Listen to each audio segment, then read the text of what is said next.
What's good, you guys? So this is round one of my tournament in May the 12th at Top Deck Keep. I was playing against Smoker in this round, and I won, or I didn't win actually. I lost the die roll, so they chose to go second, and I went to go first. So let's go ahead and play it out and see what happens. All right. And we're off. That's not very fast. We're on 2x speed because regular speed is just feels really slow, especially for some of these games. It just gets really boring after a while. So we're speeding it up and skip to the good parts. And I'll try my best to keep you guys up on what's going on and kind of like my mindset. And if I need to, I will be pausing some parts if there's something I feel like I need to address. So that's kind of the format that I want to try out for these in-game footages and see if you guys like it. If you do, let me know. Message me on the chat or on the comments, and if you don't, definitely let me know as well. So we're starting off here. We got the one done, and we opened with it looks like a pretty good hand there. We had the 3-cost Dofi, Pacifista, a Mihawk. It looks like, ooh, spicy. All right, so here we go. We're gonna be resting the 3. Play that 3-cost Dofi. Swung into lead for 7 here. Or I haven't swung yet, have I? Let's take a look here. It looks like 1, 2, 3, 4. Did he take that? Or maybe I did swing already. Oh yeah, I did swing. Looks like he took the damage there. He's at 4 life. Alright. Rest 4. Play Borsalino. Alright, ends turn. Alright, turn. Oh, it swings to lead. Boom, take it. Wonder why my camera keeps moving around. Must be moving it accidentally. Note to self, stop leading on the table. Alright, here we go. 2 to lead. I'm gonna go 8. I went 8 because Borsalino 6k and I want him to ditch 2 cards when he blocks with Borsalino. So I don't want him to get that free block with Borsalino. So we swung for 8. Swinging for 8 forces him to discard 2 2Ks in hand or have to block with Borsalino and discard a 2K and a 1K. So it makes it really tricky. And that's why he took that damage. And we got nothing else to play, it looks like, except for the law. I think this is where I play the law. Here, what am I thinking about? Or, oh, that's what it was. I forgot to play the law. Yeah, so I misplayed there. It looks like he plays a Kobe. Yeah, I should have played that law last turn. I just forgot. I just said go. And then he went right away before I could, like, take it back. But it's all good. We messed up. And we get punished. Punished! Would have had one more body, but whatever. Anywho, draw for turn. We still have a pretty good hand, so I think we still can win this one. Let's see what he does here. Setting up for that Mihawk turn. So this is turn 7 right here. When I see Mihawk off the top, I always make sure that he's the card that I draw on my 9 Dawn turn. It's just most efficient like that because then you don't have to worry about drawing him earlier and like having no counter power. So that's like honestly like the best thing you can set up with Perona is when you have a Mihawk on top and you can have it ready on your 9 Dawn turn. Anywho, we're swinging in for 6 here, applying some pressure. Boom, play that 1 drop, pass turn.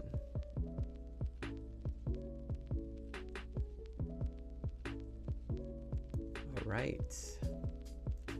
What we got here? We have a pretty good board actually. He's at 3 life. We are at 4 life still.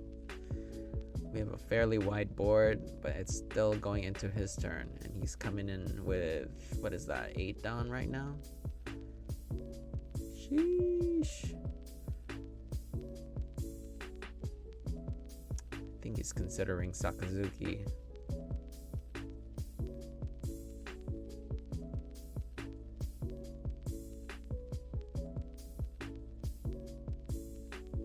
He is thinking about what he's gonna do here. He's been thinking for a quick minute. And mind you, this is 2x speed, so it was a big turn. So he's really considering his options right now. It's a tough spot, you know.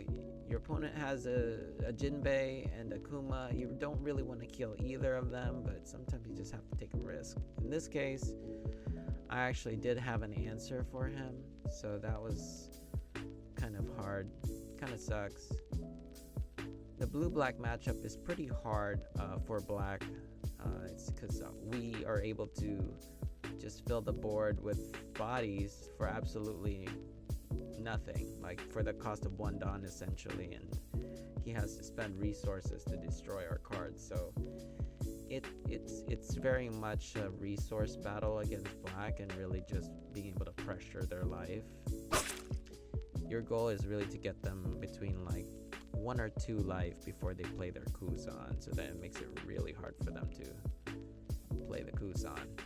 In this case, we were in a really good spot early on, and we were able to ram perfectly basically into a Mihawk, so it just kind of worked out there for us. So now we're just gonna work on clearing his board here. Really just want to play a more control-centric game against black. Just take your time and kill their cards. Don't really need to focus too much on health as long as you have a lead in life. So that's exactly what I'm doing right now. Like, I could have easily like swung to life there, but I'd rather control his board and just limit his resource as opposed to trying to go for life.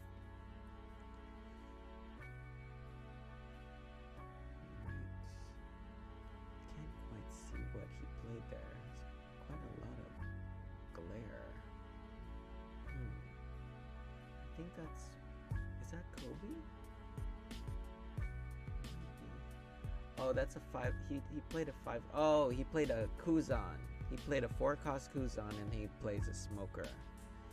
And then he passed his turn. Oh no, he hasn't passed turn yet, but he's considering doing the 7k swing maybe.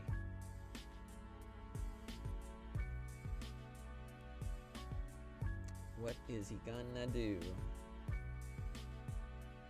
Yeah, so he goes 7 to Jinbei. And then at this point, I'm just like, okay, I really don't care if Jinbei dies, but wow, I went and counter out of it anyway. So honestly, it would have been fine for Jinbei to die in that one, but hey, I must have had a healthy grip of cards in hand. I think I just really was trying to like pressure his board at this point.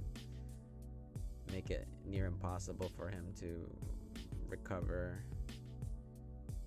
We're just really aiming for his hand here. Swinging in for 5. Gets the block. Swing in for, yep, kill that. See, I'm really taking it slow this game. Bottom deck the Smoker. Man, I just basically like demolished his field and he has 2 cards in hand.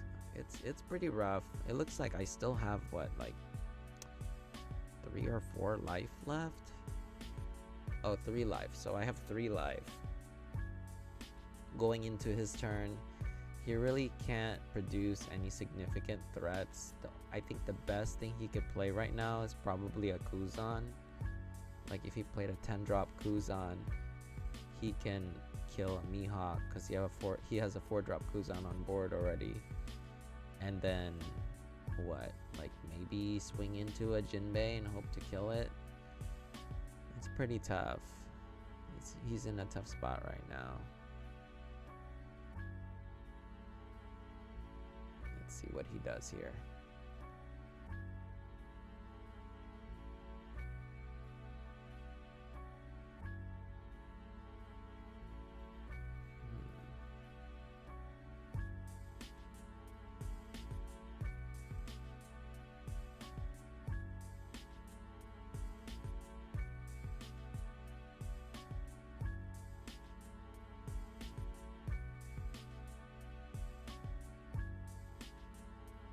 Dude, I would be thinking like that too. Like, shoot, what do I do right now? Double Kuzan.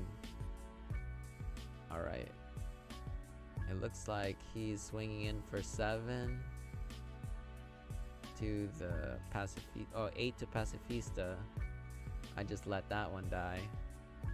At this point, I want him to kill my bodies as opposed to go for life. So I don't really care that he's killing my bodies. Oh, he goes and plays a Garp. And then he swung into one of my guys. It looks like. Alright, we're gonna counter 3k. Keep ourselves healthy. Alright, so now we're pretty much ready to close out this game. I'm just killing his little guys. I feel like I could have probably ended there, but you know what's the rush? I have the advantage. I still have 3 life. Like, there's no way he's gonna kill me at this point. And like I was able to set up with the Dofi effect. I was like, I'm just gonna play it low and slow. Yeah.